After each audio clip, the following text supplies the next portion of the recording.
somebody's out there and they're a songwriter, what should they be looking for in their contracts to make sure that they do get the big bag and that they aren't tricked out of getting residuals or things like that? I mean, you know, I'm sure Ray said this a million. It's all about what you negotiate, how much leverage you have, how much bargaining power you have when you go in the room. Obviously, if you have a track record of successful records, that should amass a certain amount of conversation to be had as far as what you're getting paid for. But ultimately, make sure you're not getting left out of the splits. Period. Make sure you're not getting left out of the splits. Make sure nobody is duping you and taking your publishing. Depending on what artist you working for, even if they don't write on the record, they're gonna come in and get a piece of it. You know what I'm saying? Depending on who walked you in the room, they might want a piece of it. You know, now we sampling records, that's sampling records. So they got to get their piece. Talk about that. But you just got to go in there and fight, you know, fight for your share. And listen, this is the business. People don't like when I say this, but you going to get hit your first few times. That's just the way it go. You know what I'm saying?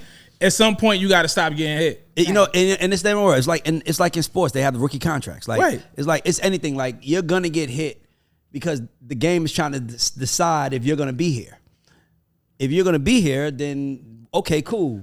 I saw you said, Ray, when you was like, you know, when you finally got to the room and they like, all right, Ray, when you here now? You was like, fuck that. You know what I'm saying? But yeah, that's part of the rite of passage. Like you're gonna get hit. You're gonna get hit. And to be honest with you, it's not really about what you sign on a contract as a writer.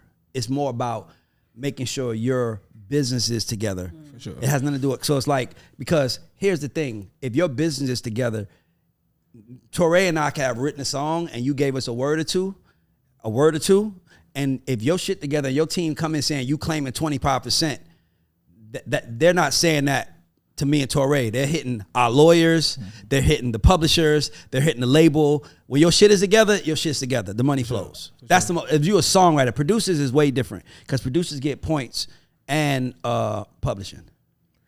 I think that the biggest takeaway is have your fucking business together though. Yeah. You know what I'm saying? It's two words. It's the music business. A lot of people want to focus on the music and the art and the craft, and that's amazing. But somebody's going to be focused on the business. If it's not you, then you're just going to leave money on the table. But when you say have your business together, like, okay, make sure you have the right lawyer, the right bank accounts. So that's a little, yes, but there's a time and place for that. Okay. Having your shit together just means what PRO are you with? Okay. Right? Know what a PRO is. Yeah, what's the PRO is ASCAP, CSAC, BMI. Is your publishing company entity set up? So when they give writer credit, so it's like written by, so like Tehran's is written by Tehran for the Thomas Starting Five. That's the name is new publishing company. And when you look in the credits, you'll see that, and that's how you know. So, and then it's who he's with. He's with ASCAP. So now the label who dispersed the money and the royalties, they know, oh, he's with ASCAP, he's with this, and they send those checks. Can you be with more than one of those things? No, not PRO. Okay. Nah, unless you're a publisher. Like I'm a publisher. So I have a publishing company set up with Universal. I mean, not Universal.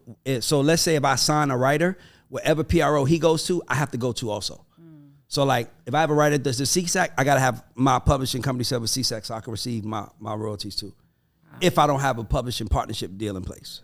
Is it worth it to sample a song? Because I know that was something y'all just said earlier, like sampling a sample a song. Who? Yeah, like, that's for who? Make that's the money. If I'm looking to make some money. For who though? Like it's different for the writer than the artist. Exactly. Okay. Like the writer is gonna the writer's gonna lose. We gonna lose. The writers are gonna lose because here's why. Because the writer only makes money from the publishing, from the composition. The artist makes money from everything else. And they're making pick up the bag money. They're making tour money. They're making endorsement money. They're making money from everywhere. The writers only make money from the publishing. So you know, the amount of money made from a hit record could be $100 million. Right. But you give up all the publishing. You give 90%, 100% of the publishing, right? But you know that record is going to be a hit, and that hit is going to bring you to the masses, and that hit is going to put you on the road, and that hit is going to help you sell merch, and that hit is going to help you do so many other things that you'll be able to monetize that you don't care about. You don't care about that. But if you're not a writer, that that doesn't matter to you. It's like whatever. But for the writers who come in, who that's the only way that they're going to eat, then it's detrimental to them. Exactly.